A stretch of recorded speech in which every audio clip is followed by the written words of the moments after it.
Nagsisimula na tayo ng balitang pang-ekonomiya ng Chow World. Inanunsyo ng gobyerno ng China ang isang espesyal na aksyon planong pangpromosyon ng pagkonsumo na binubuo ng 30 item upang pasiglahin ang lokal na demand.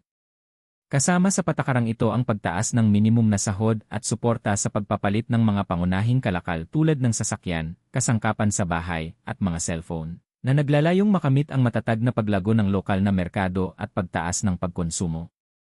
Sa ikalawang item, isinasagawa ang isang estratehiya upang pasukan ang stock market ng mga pangmatagalan at panggitnang pondo tulad ng Commercial Insurance Fund, National Social Security Fund, Basic Pension Fund, at Corporate Pension Fund para ito ay maging matatag at pasiglahin. Inaasahan na makakatulong ito sa pagpapabuti ng katatagan ng merkado sa pamamagitan ng pag-diversify ng mga pinagkukunan ng kita sa ari-arian. Ngayong taon, plano ng gobyerno ng China na ilaan ang isang economic stimulus budget na 4.83 trilyon yuan, humigit kumulang 770 trilyon won.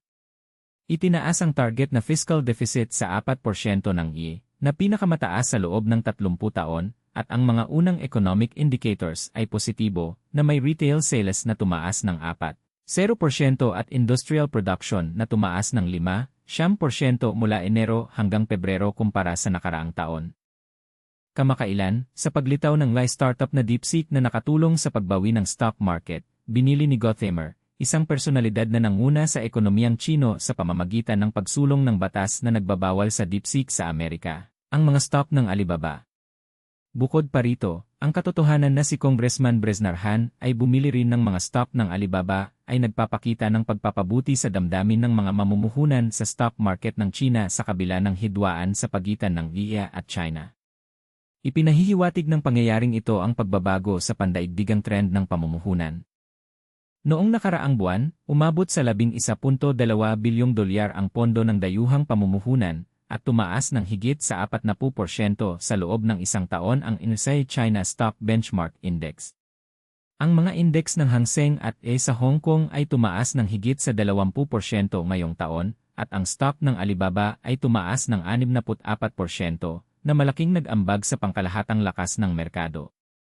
Ipinahayag ni Mayon, ang tagapagtatag ng Alibaba, matapos makipagpulong kay Pangulong Xi Jinping noong nakaraang buwan na plano niyang mag-invest ng 380 bilyong yuan, humigit kumulang 74.9 trilyong won, sa loob ng 3 taon sa larangan ng cloud at artificial intelligence.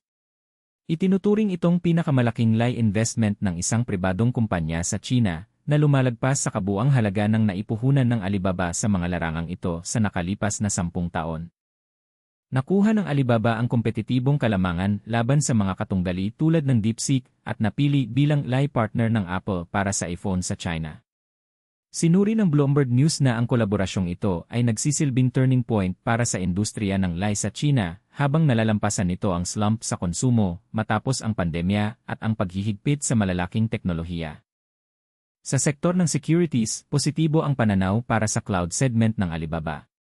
Ayon kay Lee Dongyeon, isang researcher mula sa Korea Investment & Securities, tumaas ng 13% ang kita ng cloud ng Alibaba mula Oktubre hanggang Disyembre noong nakaraang taon at inaasahang lalago ng 11% mula Enero hanggang Marso ngayong taon.